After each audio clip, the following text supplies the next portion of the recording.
बच्चों कर्नाटका में जितने भी एहतजाज होते हैं, जितने भी लोग आवाज उठाते हैं, कर्नाटका में क्या होता है, बहुत जल्दी लोग अपने हक के लिए आवाज उठाते हैं, खामोश बैठे नहीं रहते।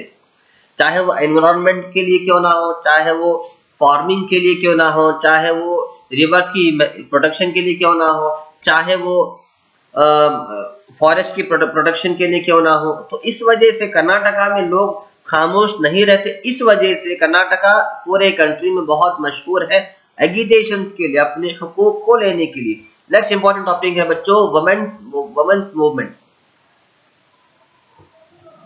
वुमेन्स मूवमेंट बच्चों, इसमें कर्नाटका में खवातीन के हुकूक के लिए, महिलाओं के अधिकार के लिए, ठीक है, महिलाओं की सुरक्षा के लिए क्या क्या कदम उठाए गए, इसमें ये हम पढ़ेंगे। सबसे पहले ये बात हमें जाननी जरूरी है कि कर्नाटका में सबसे पहली महिला जिन्होंने बीए की डिग्री हासिल की, बैचलर ऑफ आर्ट्स की डिग्री, उनका नाम था रुक्मनम्मा। Okay, श्रीरंगम्मा and रुक्मनम्मा। ये पहले दो लेडीज थे जो कि कर्नाटका में सबसे पहले बीए की डिग्री हासिल की। और जो सबसे पहली मेयर बनी, मेयर कॉर्पोरेशन की जो मेयर होते हैं ना, सबसे पहली मेयर बने इंदिरम्मा।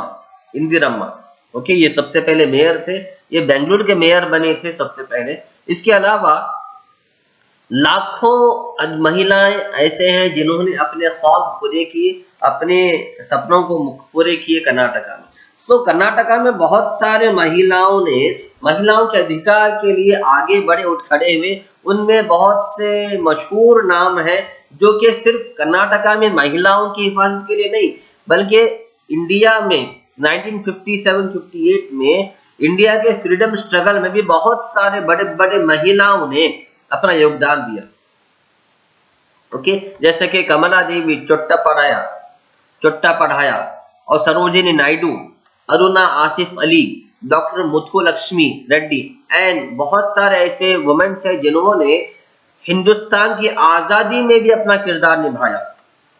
ओके, इसी वजह से यहाँ पे देखिए, ये फोटो है अरुणा आसिफ अली की और ये फोटो है कमला देवी चट्टोपाध्याय की। सो 1975 में सबसे पहली मर्तबा 8 मार्च के दिन को women's day, international women's day करार दिया गया। ओके, 1975 में कर्नाटका में बहुत सारे महिलाओं ने सारे राज्य के महिलाओं के हुकूक के लिए, अधिकार के लिए आगे बढ़े, लड़े।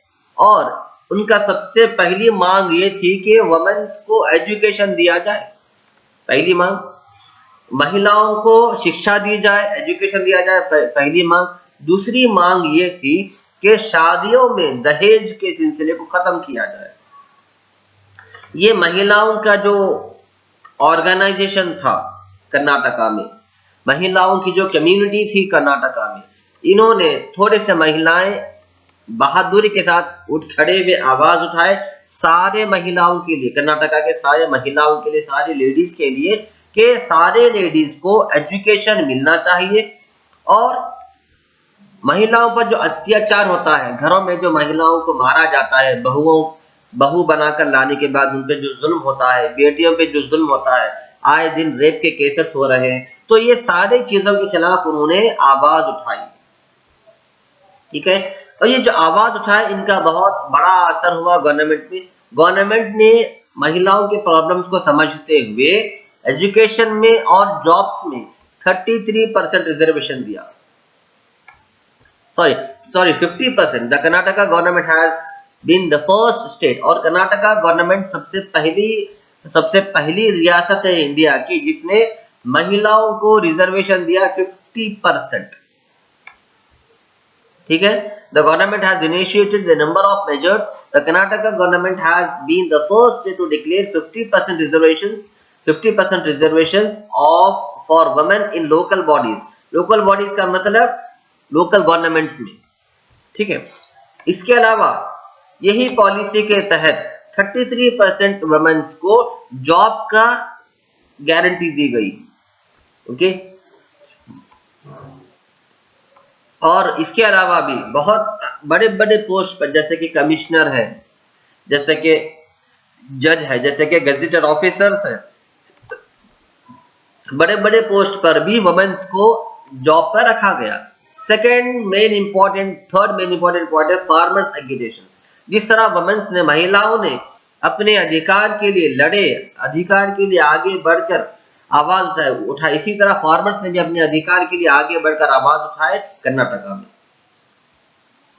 फार्मर्स एजुकेशन की बात ऐसी है बच्चों कि आप हमको सब पता है कि फार्मर्स जो है कंट्री का बैकबोन है। बैकबोन यानी फार्मर्स ही कंट्री में एग्रीकल्चर करते हैं, और एग्रीकल्चर की वजह से हमें आज अनाज मिलता है, चावल, गेहूं, जवारी।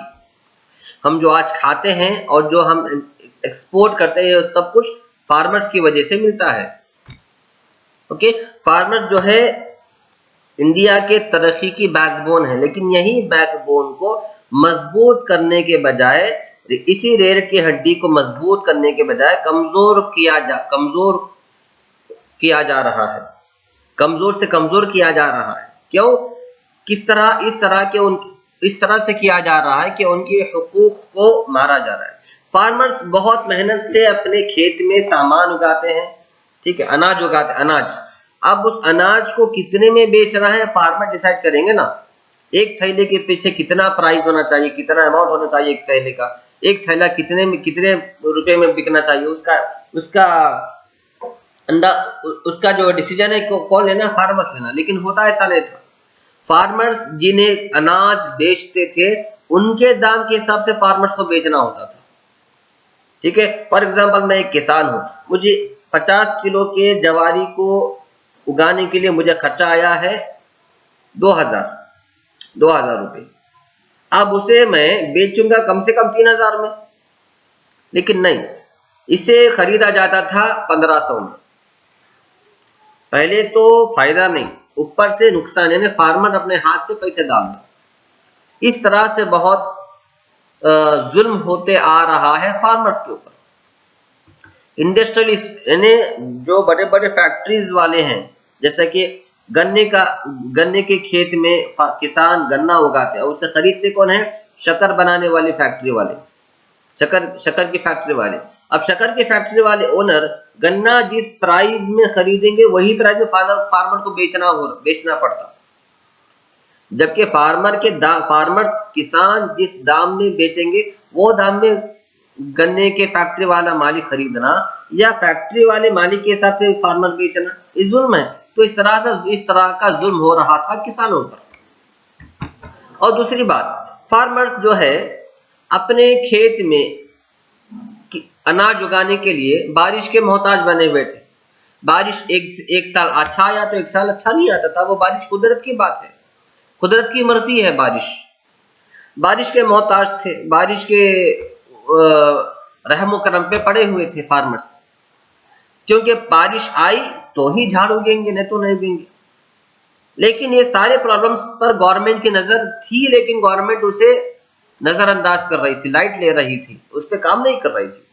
इसीलिए फार्मर्स ने, सारे किसान मिलकर उन्होंने एक स्ट्राइक रखी, एक बहुत बड़ी हड़ताल रखी, बहुत बड़ा एगिटेशन शुरू किया।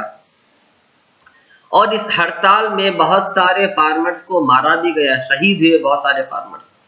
और बहुत सारे फार्मर्स ऐसे भी हुए जो ना हड़ताल में शामिल हुए, ना गवर्नमेंट के खिलाफ आवाज उठाए, लेकिन अपने मुसीबतों के बोझ को लेकर वो खुदकुशी करके मर गए। इस तरह से बहुत मसले हुए कर्नाटका में भी और इंडिया में भी। और फार्मर्स का सबसे पहला जो स्ट्राइक हुआ, सबसे पहला जो एहतजाज हुआ, वो था जमींदारों के खिलाफ। वो कब हुआ? आईन आजादी के कुछ साल के बाद, 1947 में आजादी हुई, 1951 में सबसे पहली हड़ताल हुई फार्मर्स की। ओके, क्योंकि जमींदार जो है, जो आला यूज कर जो चीज यूज कर अनाज को मापते थे, वो बहुत नाइंसाफी वाली थी।